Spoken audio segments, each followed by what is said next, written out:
You know, Grand Theft Auto is one of those series that I can say is never getting killed off. I'm pretty sure the shit's been around since like, what, the early 90s, late 80s? Never mind, I googled it. It came out in 97. And the release of GTA 3 really solidified that fact, man. That game coming out in '01 and being what it was and exploding the way it did, it really solidified the series as one of those wait till you see what we do next kind of franchises. And what they did next was Vice City and San Andreas, and those were blockbuster hits. The point I'm trying to make is between, I'll say, GTA 3 and Grand Theft Auto 5, Rockstar has made a fuck ton of money just with that series alone. Each release between these two games was a hit. Maybe not Chinatown Wars, but any game that came out on a console.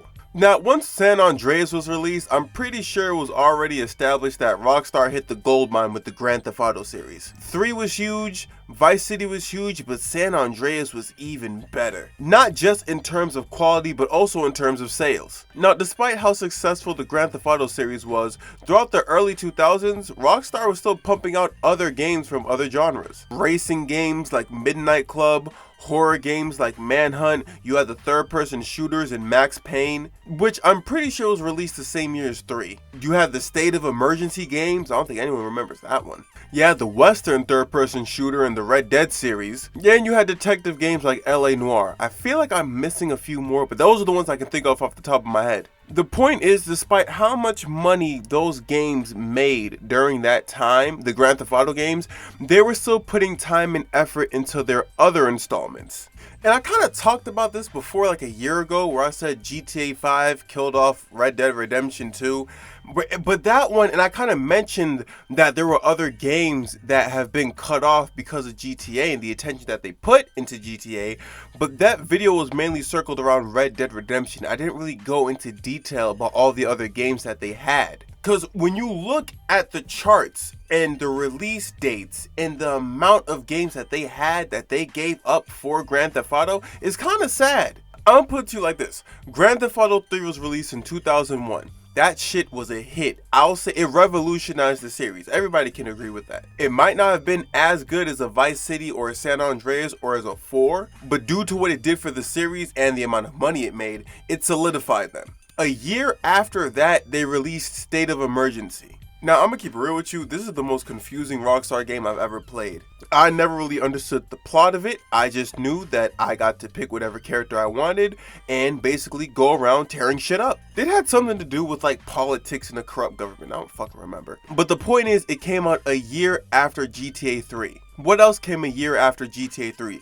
Vice City. So yes, they saw how much money GTA 3 made, and they made another Grand Theft Auto a year later, but they also gave you State of Emergency. You got 2 different games from Rockstar that same year. The year after that, 2003, they released Manhunt. Manhunt was a horror game. You play as James Earl Cash, a death row inmate, who was told he had to survive a night full of dangerous criminals and kill them off, while, without his knowledge, being filmed for snuff films. Manhunt was a pretty weird game. How the game worked was, it was kind of like hide and seek, but with murder. It's not like you can just run around shooting people, no, you can't fist fight them either. You have to sneak around enemy criminals, avoid the light as much as possible, hide in the shadows, and wait for them to turn around so you can kill them. If you play Manhunt and you run into someone thinking you can take them in a fist fight, you're getting killed.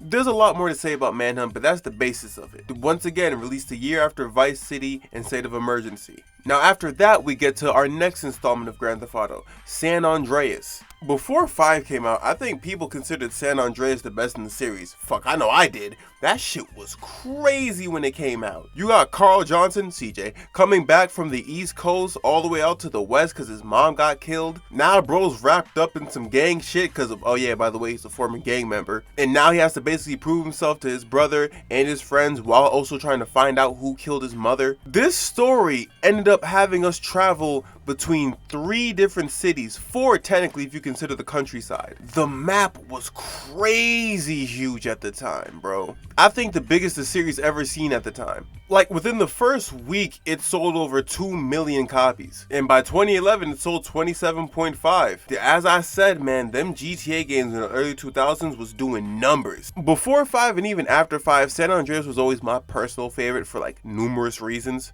And I don't know how the series would look if it wasn't released. Now, mind you, San Andreas was the best-selling game of 2004. That shit did numbers, as I said. What did they do a year after? Rather than making another Grand Theft Auto or milking the fuck out of San Andreas, they released two different games, The Warriors and Midnight Club 3. Now, for Midnight Club was a racing game. It was a racing series made by Rockstar. Y'all know that, right? But me, I never really played the Midnight games like that. When it comes to racing games, if it's not Need for Speed, I don't really give a fuck. But that shit was there too. So, hey. The Warriors, on the other hand, I played the fuck out of. Top 10, in my opinion, favorite games. Now, it was a video game adaptation of the Warriors movie that came out in the late 70s. And the way it's set is, like, I think, a few months before the events of the movie, and then it leads up to it, while also retelling the story within the last few missions of the game. And it was fun as hell. It was like a beat 'em up action adventure. Throughout the first few months before the meeting in the movie, you and the Warriors, you guys have to build up your reputation throughout the series, whether it's by taking out other gangs, tagging up walls in other gang territories. They basically show you the adventures that they were going on before the meeting. If you've never played it, I'd highly suggest it. Now, I can go on and on about the different games that was released in between each GTA that was released with it, but that would take like mad long. So I'm gonna put it to you like this. A year later, Vice City Stories was released, and what did they release the same year? Bully. And while also releasing Bully, they also released Manhunt 2. That's 3 different Rockstar games in 1 year. And before I forget, the year before, 2005, where they did Midnight Club and the Warriors, they also had Liberty City Stories. Fast forward to 2008, you get Grand Theft Auto 4. Grand Theft Auto 4, if I could describe it in one way, is a Grand Theft Auto 5 prototype. Everything you like about GTA 5, they tried in GTA 4, but they perfected in 5. The graphics, the realism, the gameplay mechanics, even online wasn't introduced in 5, it was introduced in 4, which was also, like the other Grand Theft Autos, a blockbuster hit. That's 2008.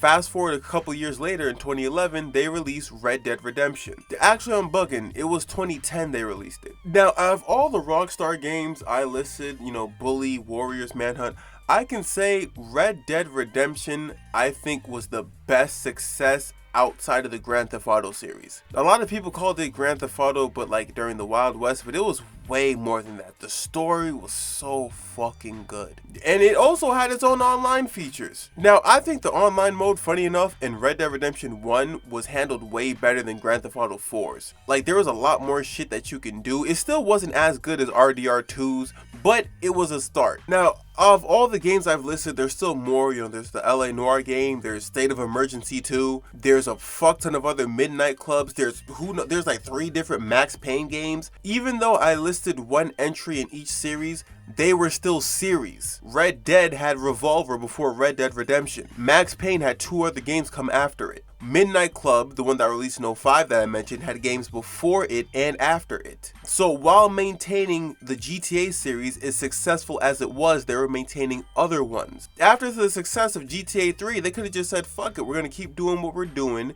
and we're gonna say fuck it to all these other series, this shit makes us money. And they kind of somewhat did with releasing Vice City a year after, but they also gave you State of Emergency. Rockstar is a huge company. They have more than enough people to divvy up to develop different games. And while they were developing each Rockstar game, each Grand Theft Auto Rockstar games, they were giving you other games in between the years. But then we get to 2013, GTA 5. Out of any other game in the Rockstar history, GTA 5 sold the most. Like, I remember when I first saw the trailers for GTA 5 when it came out, I knew it was going to be great.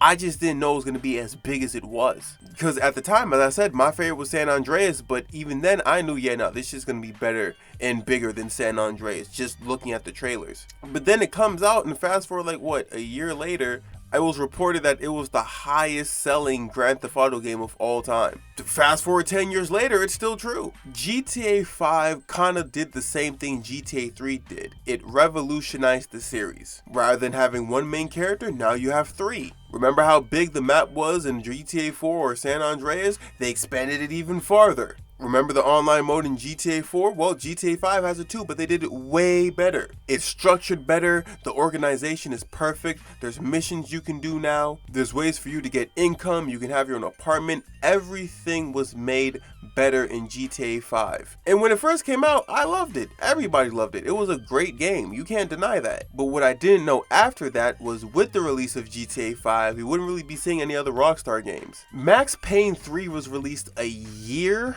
before GTA 5, if I'm not mistaken. And it was cool. I didn't like it as much as the first one or the second one, but it was still a fun game. But after 5 came out, man, that was it. Little did we know that we'd be stuck with this shit for another 5 years until we got RDR2. And in between those 5 years, we've had so many different DLCs added to GTA Online. I'll go so far as to say I think it's been like, what, 20? Nah, 24 is too much. I'll say 18. I think it's been at least 18 different packs of DLC made for this game. Throughout the past 10 years, Red Dead Redemption 2 being released included, it kept getting updates, it kept getting expansions, it kept getting news. Even every time I go on fucking, I don't know, Facebook or Instagram or whatever, I always see ads for GTA 5. Every time you go on Google and you look up gaming or Rockstar, you always see ads for GTA Online. And I said this in the Red Dead video I did. Red Dead Redemption 2 was the last Rockstar game released. It wasn't 5. 5 came out in 2013, RDR came out in 2018. But 5 is the one you hear about the most. And don't get it twisted, I get it. I will say without exaggeration, GTA 5 is probably one of the greatest games we've gotten throughout not only the past decade, but I'll say throughout the past 20 years. Not only was GTA 5 the campaign great, GTA Online is a fucking masterpiece. And I know people don't really associate RPGs with like modern shit, but GTA Online is low-key one of the best RPG games you could play. You get your own apartment, your own cars, your own houses, you can make your character from scratch. There's so much shit you can do in online, to the point where I feel like it's low-key the video game version of Sword Art Online. You exit this world and then you enter another one. That's how great I think that RPG is, the RPG aspect of online. So I understand them trying to milk it for money, but going so far as to stop continuing the series for the other games you made, series that are loved just as much as Grand Theft Auto, just so you continue to make money off of GTA, it's crazy to me. Would Max Payne make as much money as GTA 5? No. Would Bully make as much money as GTA 5? Fuck no. But not only would they still make money, but it will still add longevity to the company. And let's face it, no other game they release, other than I'll say maybe GTA 6, will make as much money, or if not more, than GTA 5. Even though they've made amazing games before and an amazing one after with RDR2, I don't think they'll ever make another game that'll make as much money as the 5th one. But that's okay. Doesn't mean you should fucking cut off the water for all the other games you've made, because as I said, those are just as much loved. I would have loved to see a Max Payne 4 or a Bully 2. Or, better yet, try something new. You know how they did the video game adaptation of the movie The Warriors? They could have did it again with another movie. You know how crazy a Rockstar version of a game would have been for The Purge or Fight Club? There's so much shit they could have done, but they just dropped everything for this one game. And I know some people might think I'm exaggerating when I say GTA 5 killed off Rockstar Games. Some people thought I was exaggerating when I did it for RDR2. And I still stand by the whole GTA killed Red Dead Redemption 2 comment. The same way I'm kind of standing with this one. I think that GTA 5, the success of it and the success of GTA Online caused Rockstar to get greedy and kill off their other series. It's kind of hard not to think that GTA 5 didn't kill off Rockstar Games. We haven't gotten shit since its release. And the shit that we got was abandoned after like, what, 4 or 5 months for the game that came out before it. I know some people might not agree with it, or some people might, who knows. I just think that because of how successful this game was, Rockstar decided to just milk it for what it has and ignore their creativity. Who knows, maybe we'll get another Rockstar game further down the line. But the idea of going this long without seeing a continuation of a Max Payne game, or a Midnight Club, or an LA Noire, or whatever, it bothers me. I'm still buying GTA 6 though. Anyways, that's all I got for y'all. I hope y'all enjoyed this episode of Reggie TV. I'm not gonna lie, I was kind of hoping y'all would pick Red Dead Redemption 2. And I was gonna do it because I already had the fucking gameplay set up. But then I looked at the poll the next day, like the day after I saw RDR2 was winning. and y'all boosted GTA 5. So fuck it, this is the vid we making. But I hope y'all enjoyed it. I'll see y'all in the next episode, and I'm out.